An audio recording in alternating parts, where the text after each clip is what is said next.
Any other restaurant horror stories? It was a Mediterranean restaurant.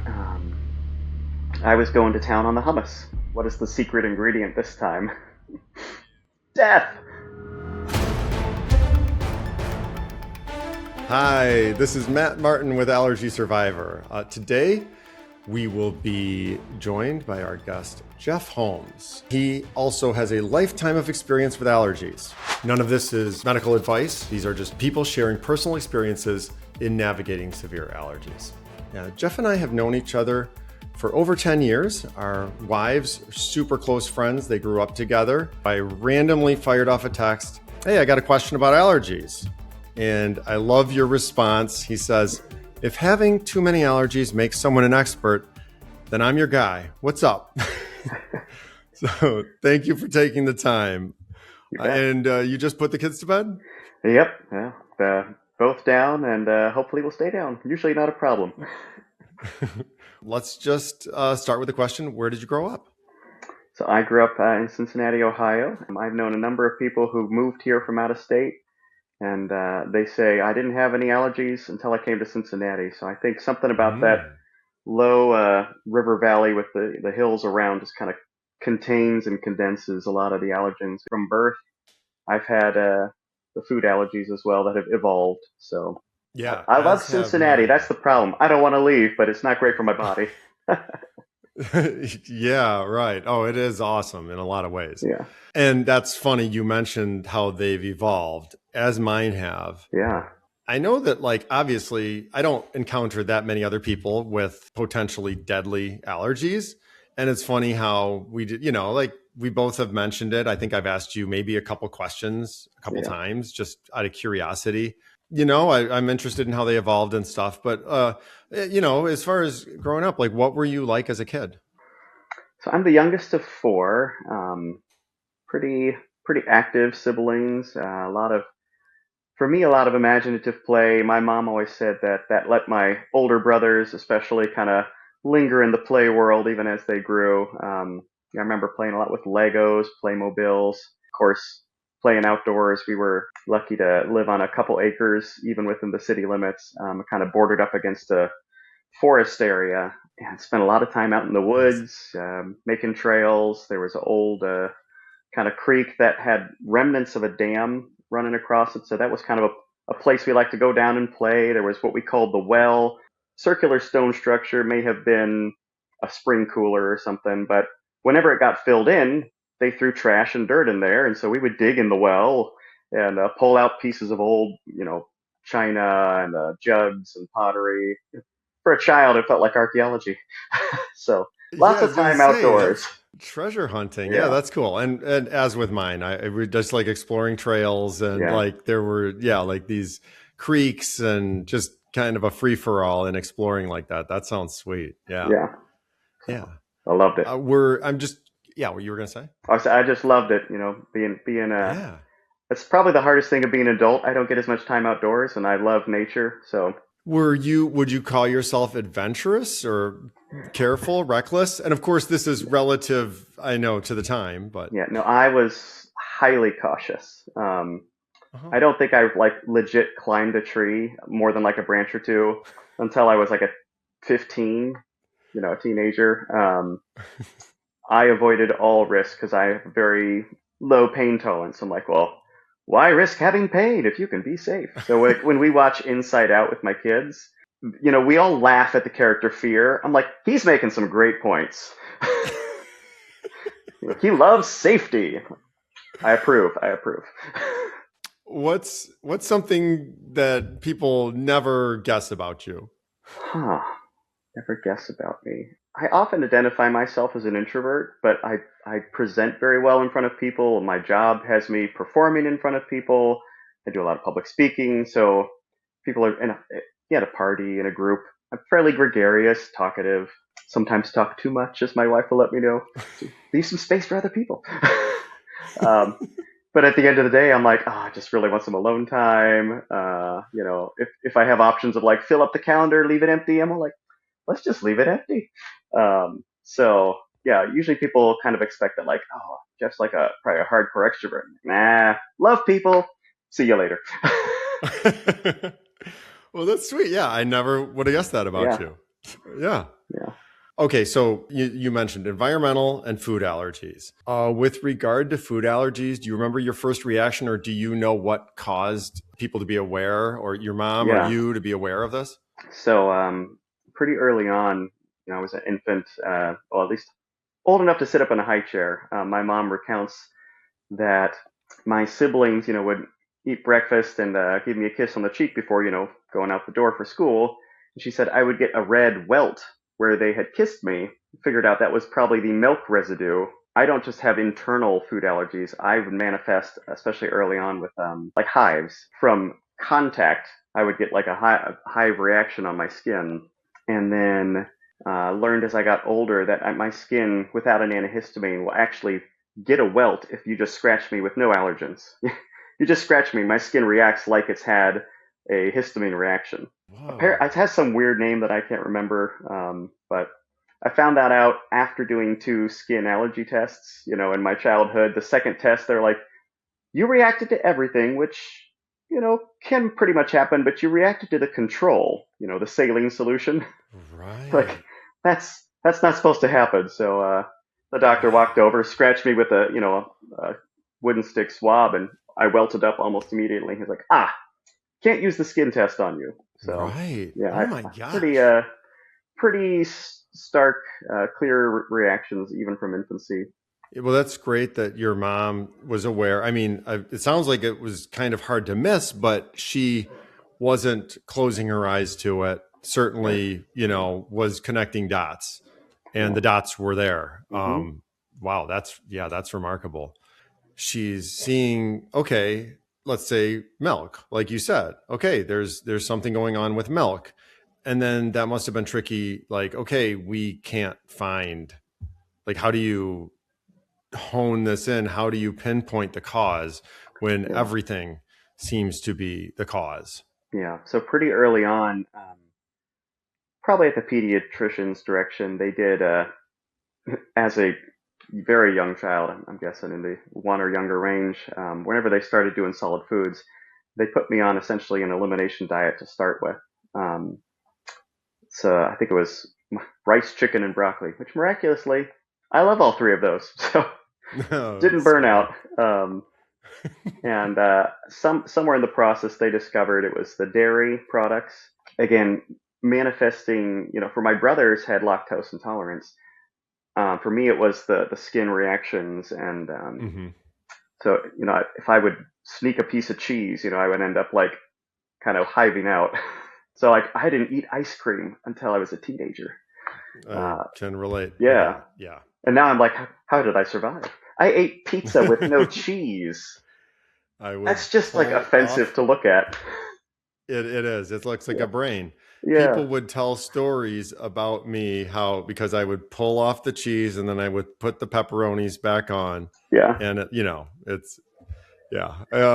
Because this happened from the beginning, it sounds like your mom, or your parents or your family is generally like, okay, this is how it is. What were other adults or other people like? What was their reaction to yeah. understanding this? I don't think it was like a huge surprise. My dad has classic airborne allergies. He has a pitted fruit allergy. Um, and I think my oldest brother, shares that. So, and then my oldest brother, was having some kind of gastrointestinal issues as a child. So they were kind of doing some dietary experimentation to try to help him. It was three or four, maybe, or two or three. They took corn out of the family diet as a possible irritant. And I don't know that it helped my brother much, but my mom said when we took corn out of the diet, including corn syrup, which is ubiquitous even then, they said you chilled out. So corn was a systemic irritant apparently for me, that I was very high strung, kind of very hypersensitive. She said, as a child, a baby, like I couldn't be held by anyone except really my parents or my sister. I was very sensitive to touch and stimuli. And when they took corn out of the diet, she was like, you just chilled out. So it kind That of made is me hypersensitive, hyperactive.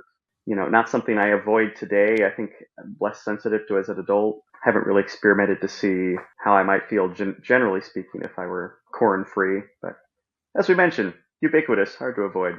Yeah, it's everywhere. What did you ever try and hide your allergies? Not really. I didn't feel like there was much pressure around that. Felt like it only stood out. At a pizza party or going out for ice cream, I had to order sorbet. Stood out, but my friends never, teased me about it really that I Yeah, remember.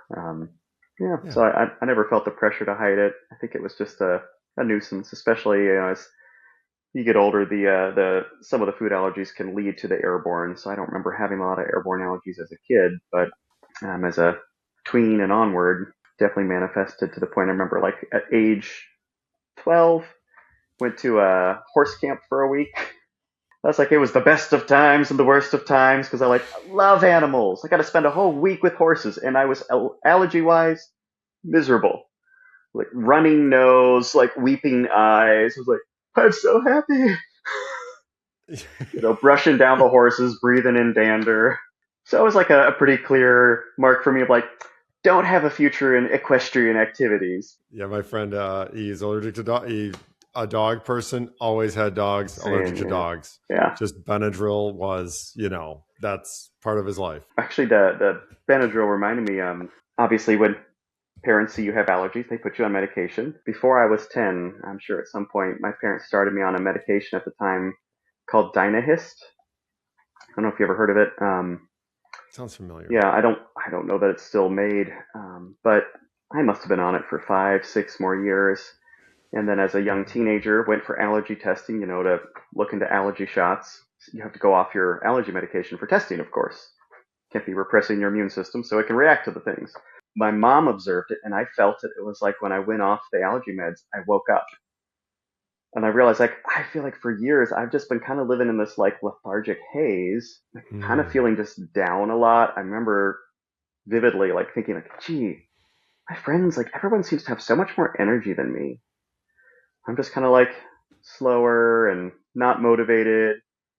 You could have read it almost as like depression, but I wasn't like particularly sad, just slow, kind of down, and came off the meds and realized like I was experiencing a side effect. I don't know if it was a documented one, of like a sedative effect. So for like 5 or 6 years, I've been unintentionally like medically depressed. That was fun to realize. So yeah, um, Yeah, like this is just these huge discoveries and they just keep that happening. yeah. And I remember probably not long after that, the allergist wants to try you on new medication, right?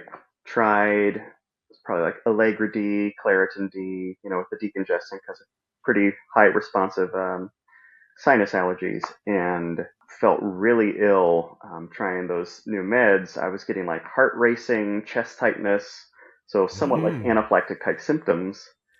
And so like obviously we stopped taking the meds, felt better. So come to realize like I also apparently have a medical allergy to pseudoephedrine, so I can't take Oh. allergy meds or cold medications with Sudafed in them. Hmm. So it's like, all right, chuck another one up there, put it on the list, and Right. always fun to pick up a new allergy. Picked up a reaction to poison ivy in probably the same age range of 12 to 13. Never had a Hmm. reaction before that, and Right. And you were out there. all the Yeah. Like time. I kind of had a similar thing. Yeah. People would be like, be careful of poison ivy. And I didn't even know what it looked like I, because it didn't matter. yeah, unfazed. Yeah, Yeah. I think I did finally get it once, but it wasn't a big deal. yeah. But yeah. Yeah, that just Um, got progressively worse for me each time to the point like if I get it now, I'm calling the doctor like I'm gonna need a dose pack because my body's about to freak out. yeah. And you mentioned that, like, so that's an evolution where it seems like that, has intensified with Yeah, time. And it sounds like dairy potentially has lessened its severity. yeah. I think it doesn't manifest at the skin level anymore. I suspect it contributes. I don't know if it falls under the category of allergy, but to mucus production. But I understand that can be a thing for a lot of people. Like singers, they often tell singers like, don't eat or drink dairy before you have to like sing, or at least a couple hours before, because it can just naturally increase mucus production. And Hmm. you don't want that on your cords or in your sinuses or throat. So I don't know if that's related to my childhood allergy. I think it can also contribute to some gaseousness, but there's Hmm. so many things that can. It's hard to like nail down which without doing the FODMAP process, and I haven't Yeah. wanted to do that. That's a lot of work. Yeah. Yeah. Have you ever had like a reaction at the worst possible time With dairy, you mean? or just anything? Yes, yes, very much yes. We got married before you guys, I think, right? Yeah. Yeah.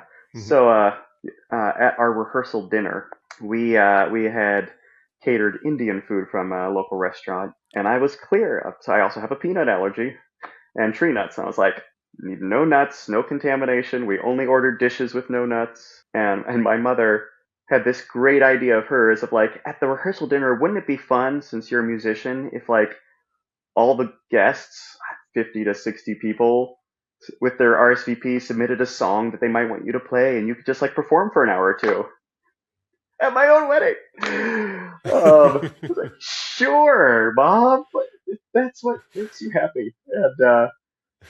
And so yeah, I'm getting ready to like perform, and also I'm like, I do not feel good. I'm like getting this kind of like sick feeling, nausea, um, kind of like sense of not doom, but your body is like something is not right. And for those who've had a nut reaction, you probably can physically relate to what I'm describing. But And yeah, it's hard to describe. yeah. So I just like didn't feel well, muscled on, did all the music, got through the night. Not sure what happened. Months later, we had frozen leftovers that we like decided to get out and eat. Easy meal. Hmm. Thawed out the food, eating through my chicken tikka masala, and what's this? There's a peanut.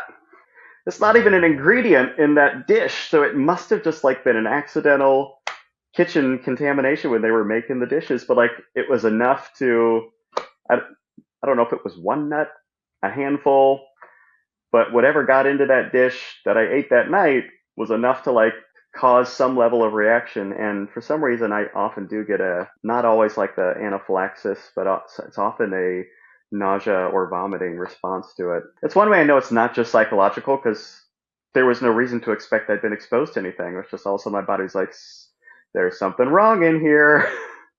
And Hmm. my experience was borne out by the evidence months later when I opened it. Well, there's the problem.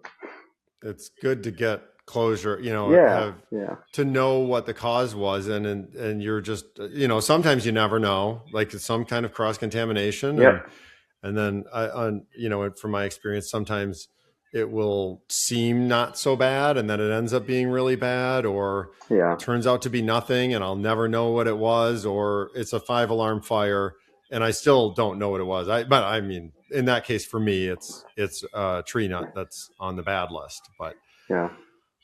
any, I mean, that sounds like kind of a restaurant horror story. Any other restaurant horror stories? I remember another restaurant. I think it was a Mediterranean restaurant. I was going to town on the hummus. Love hummus and pita chips and hummus. It's hard to not eat too much, and it can't have been more than like 5 to 15 minutes. I was like, getting that kind of throat feeling, tingly, and I was like, I'm definitely having a reaction to something. It's not generally hummus. I eat hummus all the time, so Hmm. I kind of asked the server kitchen. I was like, "Do you know what was like in this?" And realized like, oh, there's pesto on top. Pesto's often made with pine nuts, not exclusively, but often enough that I avoid it. And I knew I was allergic to pine nuts and pesto, but I just hadn't stopped to think, is there pesto on my hummus? So that was the kind of thing where I just like felt ill in a desperation. I was like, I'm going to drink a lot of water, like flush it out, maybe. Didn't help at Hmm. all. Took a Benadryl, didn't really seem to help either. I just got like really sleepy. That's what happens with me in Benadryl. Later asked my doctor about it. He's like, oh yeah, Benadryl's not going to help with that kind of reaction because it's a I don't know, type 1 or type 2 histamine, and the reaction you're having is unrelated. So I was like, well, that's a bummer. So really, there's nothing I can take pharmaceutically to divert that reaction, interrupt it, stop it. You just kind of have to like weather it out. So that's always the unfortunate part of when I have a nut encounter. It's like, I'm just going to feel sick until it passes, and hope the EpiPen's close. I thankfully never had to use it. I try to make sure people know that I have one. Convenient now that, like, at this point in life, my wife is usually with me. She knows. Most of my friends know. It was far less fun in college when you'd have to, like, be on a trip and tell people, and they'd be like, "So I stab it in your chest, right?" Stop watching movies. You are not Jack Bauer in 24, and I'm not, like, just been shot. You're not going to revive me from torture or something. Like, no, you stab it in my thigh. Please don't stab it in my chest. You'll probably kill me. So yeah, always comforting to know the people responsible for saving you if you have an anaphylactic reaction are, like, not really in the know. So yeah, always interesting to train people and be like, I know this looks scary. All you do is pull this little cap and, like, stab me in the leg and hold it there, and I'll be fine. Yeah. I think it's great that you were informing people, and so the people around you are aware. And like we talked about, that's Yeah. part of the goal of this show, is so that random people that might not otherwise know can be prepared. And and EpiPen is, and all those variants are very straightforward. But anytime you're doing something for the first time, especially under a high pressure High pressure. situation, Yeah. yeah, you can understand, it being intimidated. But this Yeah. is great that you're mentally preparing people for something that could happen, and then you're demonstrating it. You're letting them know, hey, don't sweat it. This is not, this is not going to be complicated. If you have to use it, this is what you have to do. Yeah. And so they're inherently, prepared much more than they would be otherwise. They're freaking out, and then they figure it takes them a little bit to figure it out. And then they, Mm-hmm. again, understandably would be hesitant. They're injecting somebody. It's just funny you mentioned, like, yeah, they're stabbing in the heart. Well, like, it blows. Like, I assume that everybody would know to put it in my thigh, but why would anybody know that? Right. If Yeah. other But than watching a movie or something, if you which think about it, apparently they tell you to stab straight in the heart. So, right? Yeah. Yeah. Only after you've electrocuted the person and have to bring them back. But if you think about it, like, I've done a variety of first aid classes. I did first aid training as a teenager to be certified, like babysitting contexts.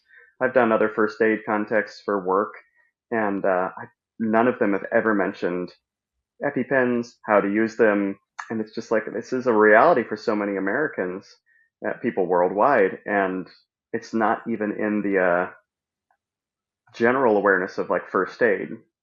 So I wish that was something that was more included. I think the people that are around people with allergies tend to know about it, especially every time you go out to eat and they have to ask, hey, is there any nuts in this dish?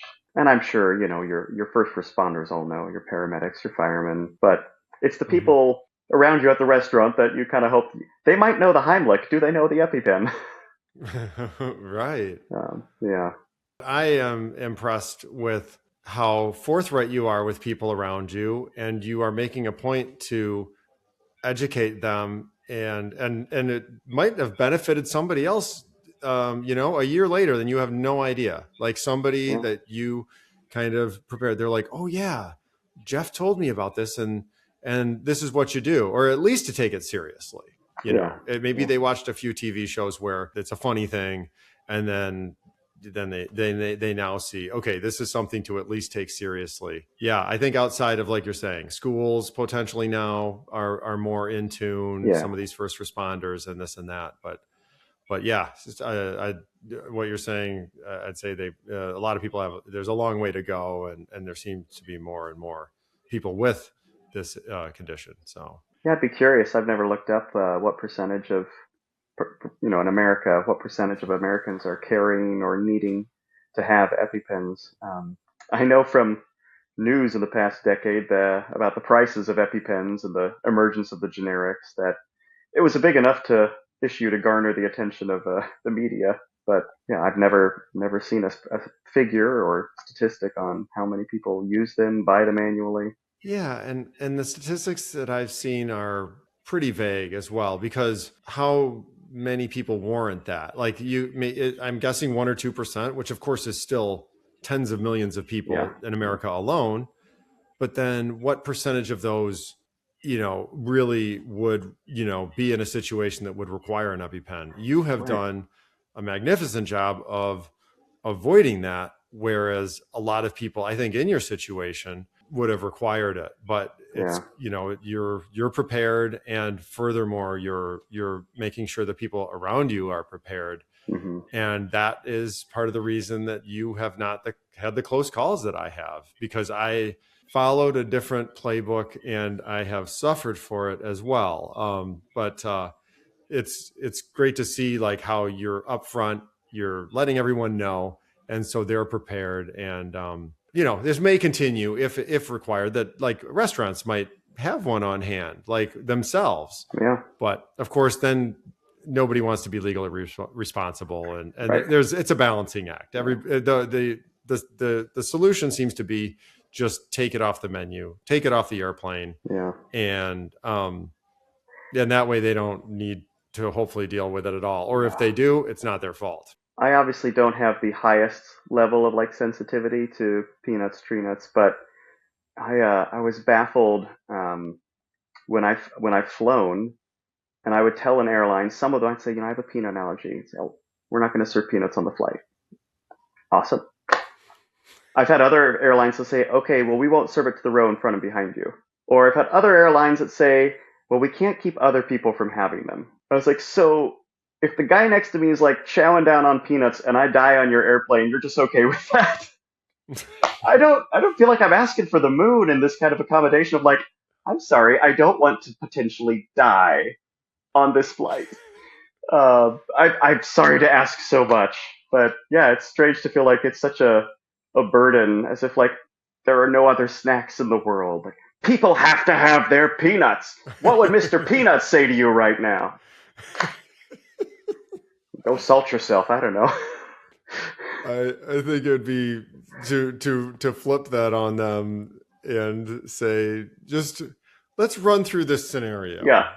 Yeah. The guy next to me chows down, and it's his right, apparently, Right. and we are going to land at the next city, or you're going to be landing at the destination with a body. Right. And this conversation happened. So how is that going to look Yeah. in retrospect? I think a little bit of empathy and would be, and self-interest would be in their self-interest. Right. That's what I would think. But I guess to my benefit now, or the benefit of all with these allergies, airlines are getting so desperate to retain some profit margin, they're getting stingier, right? So they don't give you much anything for free anymore. So you want the Yeah, peanuts, it's you got to pretzels. buy them on Spirit or JetBlue or whatever it is. But a lot of the budget ones, they're cheap because they're like, well, we'll give you the flight, and if you want anything else. So I'm like kind of grateful for that. Of like, well, there are Right. probably going to be less people eating snacks because they don't want to pay $5 for a bag of trail mix. Right. Oh yeah. Yeah, exactly. They're like, it's a 2 hour flight. We're that is not a even doing nice drinks. byproduct. Yeah, that's good to look at the sunny side of that. Yeah. Yeah. Can't fit my knees fully in here, but I'm not going to have a peanut exposure. It's good. Yeah, how has living with allergies changed as you've gotten older? The easy thing to mention is that I keep getting new ones. So, I had the dairy as a child. I got around age 12, I think it was. I got the peanut allergy and poison ivy somewhere around that time period. In So you could eat college, peanuts as a kid. yes, I ate peanut Wow. butter all the time. Like that was a go-to snack. Mom, I'm hungry. Hands me a spoonful of peanut butter. I would eat salted peanuts. I didn't like the ones with the shells, but loved eating peanuts. Used to eat peanuts like out of a mixed can of nuts. So apparently my nut allergy at the time wasn't so sensitive. Like I could pick the peanuts out from around the walnuts and pecans and cashews.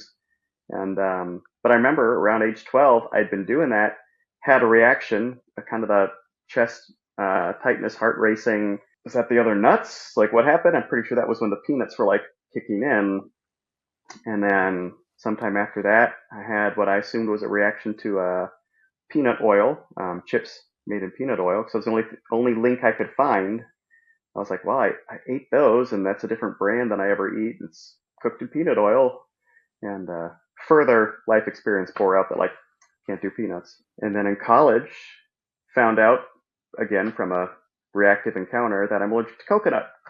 I don't know if I'd always been allergic to coconut, but I was at I think it was a New Year's party with my church. I was part of a Hispanic church plant, and they had a traditional drink that had, it was like a warm, I don't remember, it was like a fruit kind of drink with fresh fruit and fresh coconut in it. And we're sitting around, hanging out, chatting, playing games. I'm starting to do that, like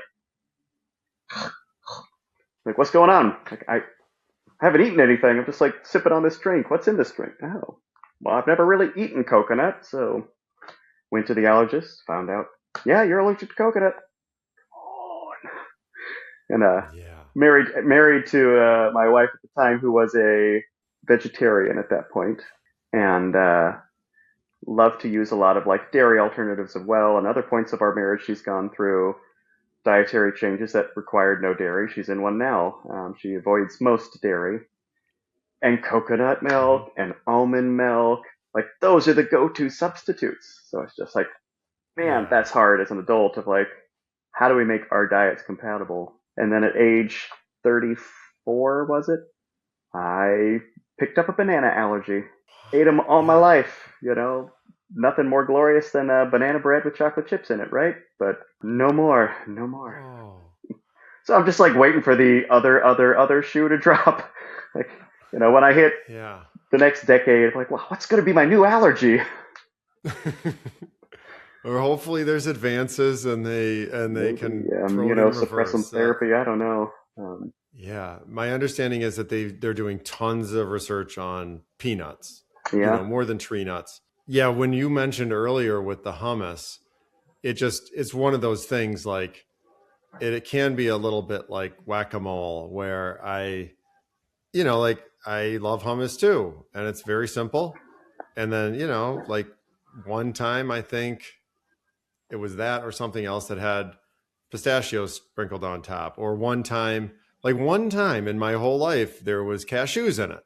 mm, And it's just someday I will order a steak that comes with nut juice. I mm, don't know why or how, but it's just it's you never completely know what special recipe somebody might spice up with something. And right. Yeah. so What is the got secret to be on the side ingredient of this caution. time?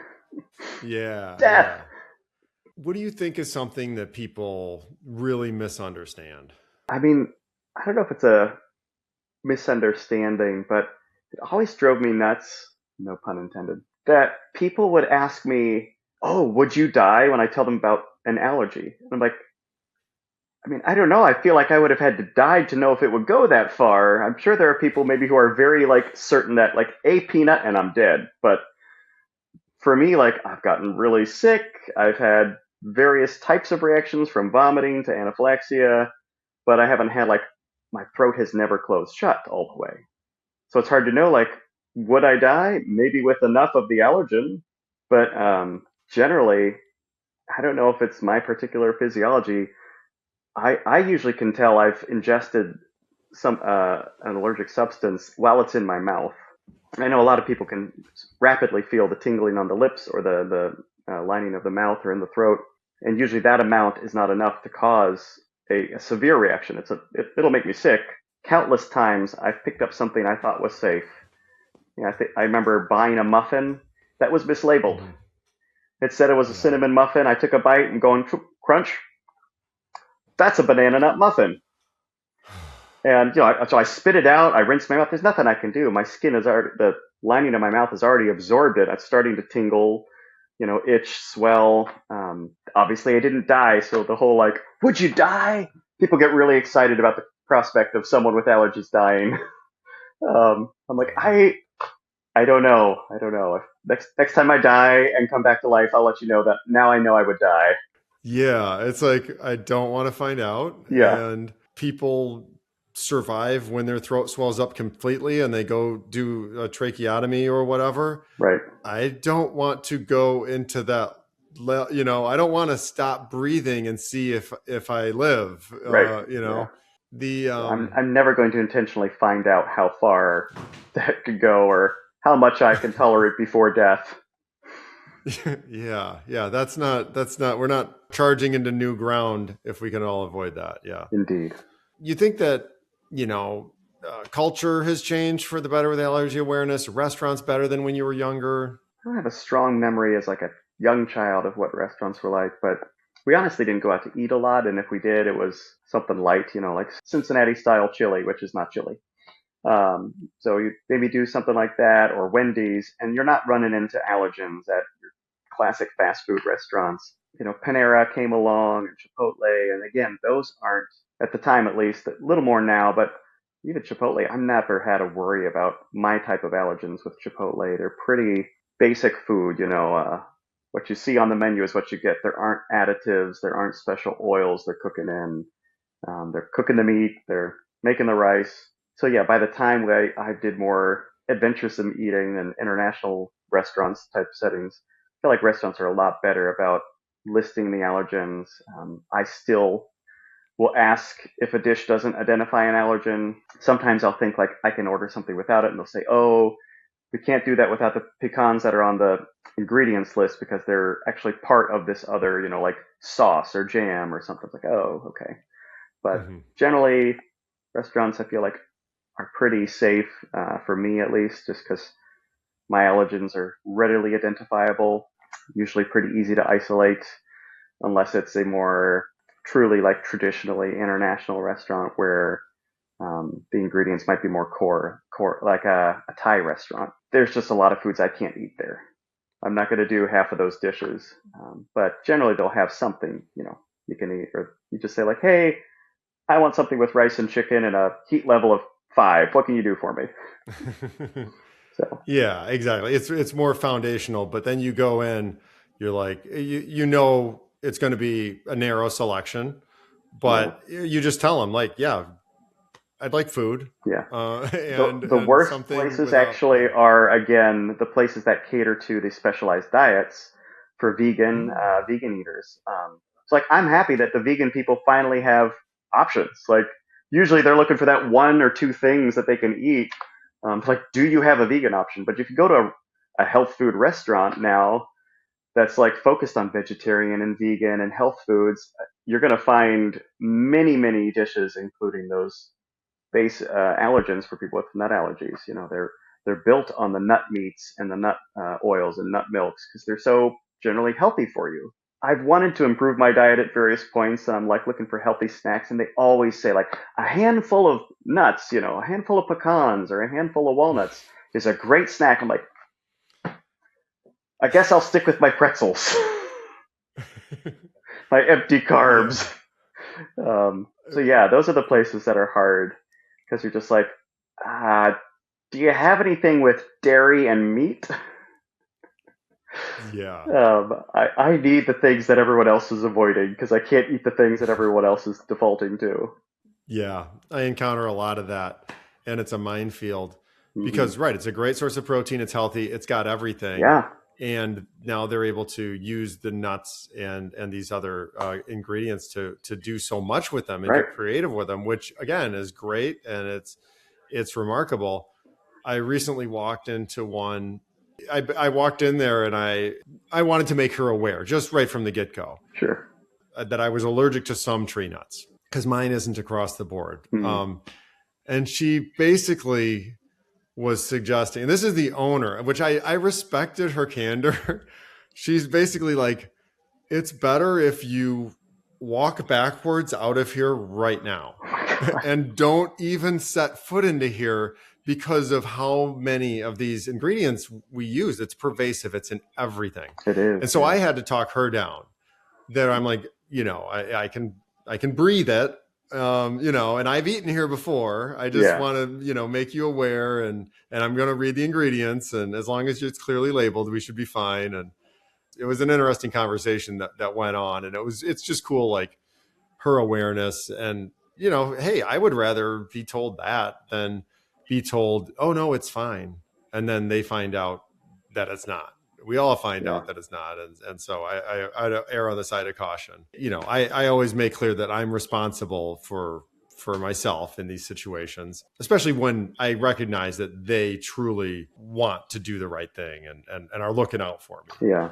So then we're already in a good place to start. I don't know why that reminded me. I worked at Panera, two different points in my life, and worked every position, which included salad making station. And when I first started there, can't have been long after working there that I started coming home with this rash on my arms, and it kind of looked like poison ivy. It's like these red inflamed bumps. I was like, what is going on? And it took me a while to figure out making salads. You're doing a handful of nuts, on various salads, and my instinct was like, just random when I'm done making a salad, I might brush off my hands on my apron, because I'm wearing latex gloves. As long as Hmm. clean apron, clean gloves. I was like, I'm not gonna throw them away yet, so I'll just like brush them off real quick.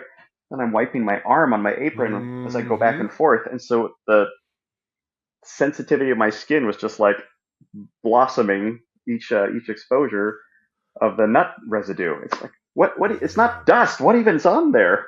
But enough microscopic particles on my apron to my arm. It's just like, oh my god. So I would often ask my coworkers, they'd be like, if you don't care, can we like switch? I'll do sandwiches, you do salads, and they're often really cool about it. And I remember I had another coworker, Wev, who was allergic to latex. Or not, was it latex? No, it's the powder inside latex gloves. So they had powder-free gloves for Right. her.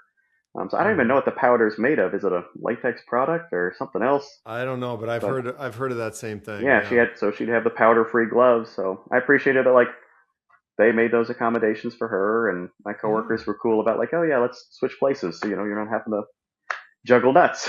Um, and again, Nice. like, Yeah. I'm grateful it's not a life-threatening thing for me to be in front of nuts and handling them and breathing around them. Still nice when people want to accommodate you. Be like, sure, we'll switch. It's great that well, no matter how bad it is, you know that others have it worse, Yeah, and I am grateful for that as well. And that's really cool that that people are accommodating, and it's like, yeah. okay, yeah, this makes the most sense for everybody. Let's do it. What advice would you give parents? Well, interestingly, the standard advice from like pediatricians has changed since I was a child. They and I think my mom followed it. Avoid nut exposures and peanut butter and peanuts until like after 2 or something. And the science is like completely opposite now. They're like, get that into your system as soon as possible. So I think people who aren't acquainted with allergies don't understand how allergies develop, if they're not congenital, of course. So I'm sure my dairy sensitivities, I was probably born with that. It wasn't like a environmental thing, but the nut allergies seem to be borne out pretty consistently that it's an environmental problem.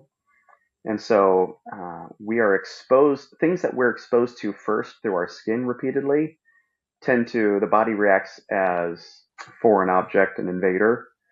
And it's the same proteins, whether it's in your skin or your stomach. So if it encounters it as food first, the body starts to say, oh, this is food. We need this. We want this.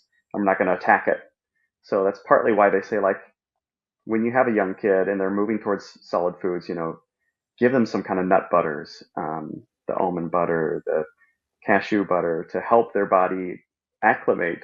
And of course, start small if you're worried about any reaction, if you have any history of it in the family. So, like, we did that with my kids because it can be hereditary, I think, to some degree.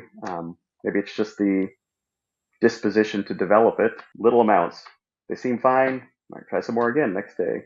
But get it into their system so their bodies can say, like, this is a good thing.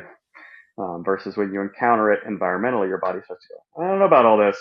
And I was blown away when I read the research when my daughter was born about peanuts. They said they studied, I can't remember if it's the UK or America, I think it was America, but they found peanut residue in children's bedding, like all parts of the home, in clothing, because like it's in so many things that it ends up, again, not dust and powder everywhere, but residue, particulate matter of peanut proteins. They're like, so that's why possibly we have such high incidence of it, because we were avoiding ingestion while encountering it environmentally and not knowing.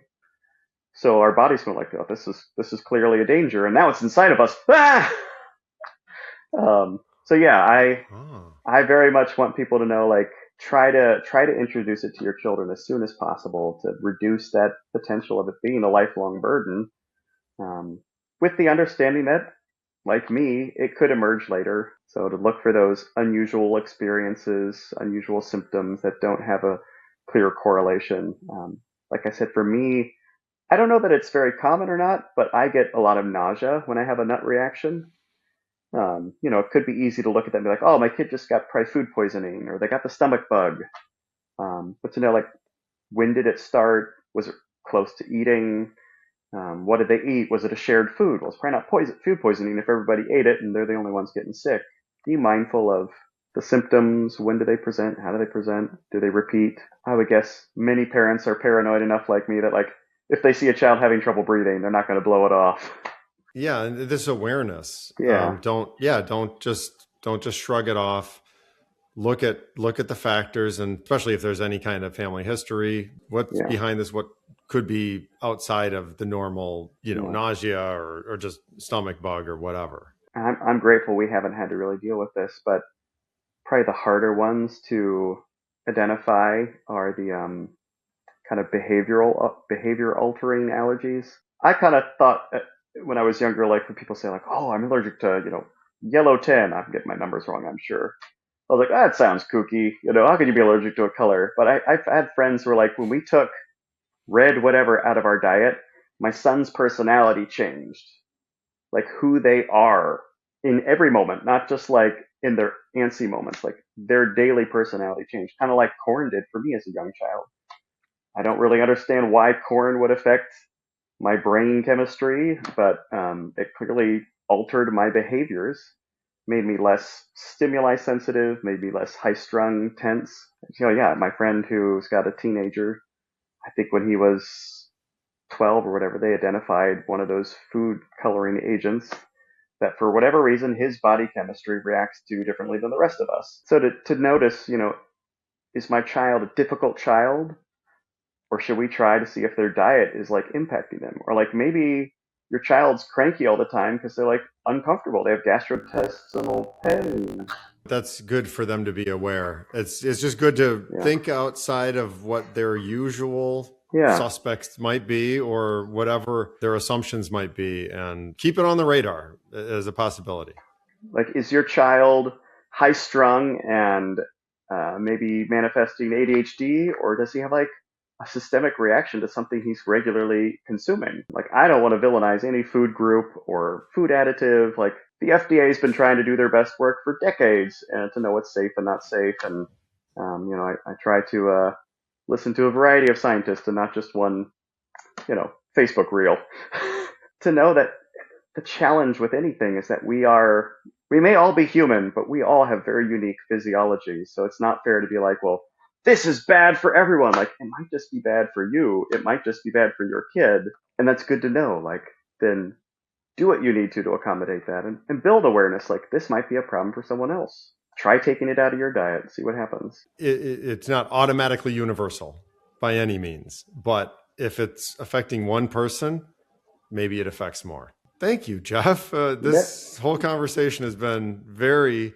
enlightening and insightful, and I really appreciate everything you're saying, and I hope that A this pleasure. causes other people to also find a better understanding. Cool, man. Well, yeah, thanks for having me on. It's always been All fun and right. interesting to swap stories and hear how other people have navigated these things. It's an odd thing to live with, to know that like part of nature is ready to kill you at any moment. My family's like morbid running joke when I was a child was like, if we were pioneers, we would have died off.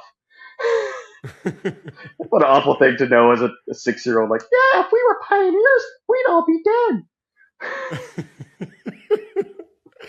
Yeah, like survival of the fittest, Yeah, not the not even fittest. close. Nope, nope. Yeah, Yeah, but if we're gonna go with what doesn't kill you makes you stronger, right. maybe Yeah, there's something there. But still, it's a big vulnerability that yeah, I would hope science can maybe help us, do without. yeah. That would be really nice. I mean, I can't help wondering, like, with all the work they've done over the last, what's like 40 years on the genome, and I know we've mapped it. That's the accomplishment right now, is we've mapped it. We don't know what most of it does, but I can only hope that, now that we have it, the components aware, like, they're still working with it. The scientists never stop. As long as there's funding, someone's out there going like, let's figure out what this part does. that like, maybe someday they'll figure out genetic therapies to help turn off those genes that lead to those reactions. So, help those of us with weird needs have a more normal life in that sense. Um, who knows? Yeah, that would be incredible. Maybe instead of AI generated crappy art that just like gets in the way of good art, we could make the AI go figure out, genetic stuff. Hey, Gemini, could you find a gene to turn off so I can eat peanut butter again? Because I miss it. Like a That Reese sounds cup. like a What priority. I wouldn't give for a Reese cup again, man. Peanut butter and chocolate is glorious. Yeah. I remember Halloween, Mm. just like Kit Kats. If ever I took one step too far, it was with, another nibble too Yeah. far. It was because I Mm. did. There's just some things that you genuinely, other things you're like, yeah, I just can't eat it. And that's the deal, Yeah. whatever. And then other things where you're like, that sounds really good. And it always has. And Yeah. it's never been on the table. Like I wasn't into dark chocolate as a kid, and now I live for dark chocolate. And I'm like, I want to know what dark chocolate and peanut butter taste like together. It's like peanut butter.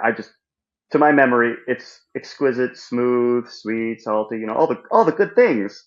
And then they mix dark chocolate with that. It just sounds like the perfect pairing. But It's I'll never know. terrible.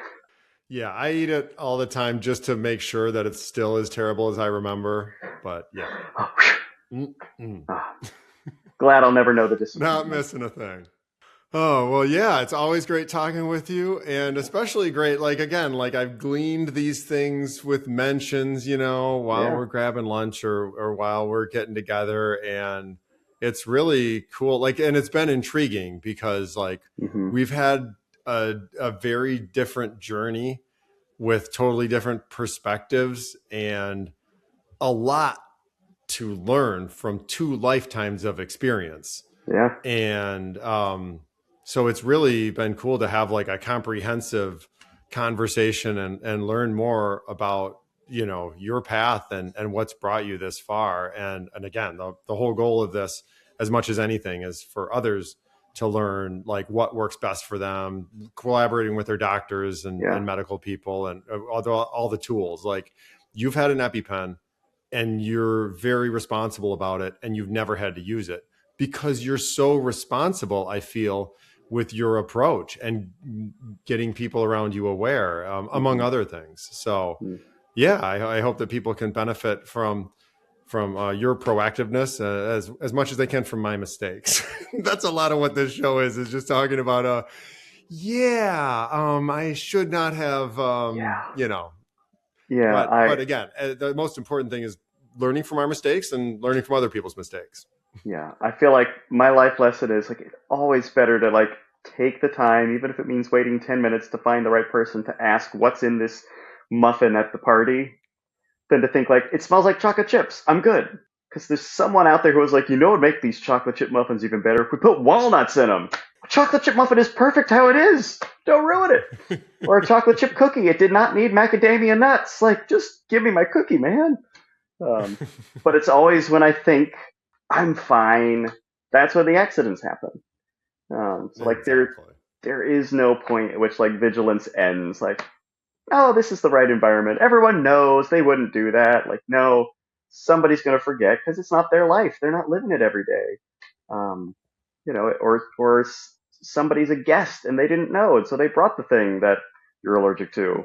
Yeah. So, we do a lot of Yeah. potlucks and picnics and stuff, and I'm very grateful that the group we do potlucks with takes it seriously because we got people with gluten allergies and nut allergies and what have you. And so we do little cards, like we'll fill out little pieces of paper. This is this kind of chili. It's made dairy free. And because it's dairy free, it has you know this kind of dairy substitute in it.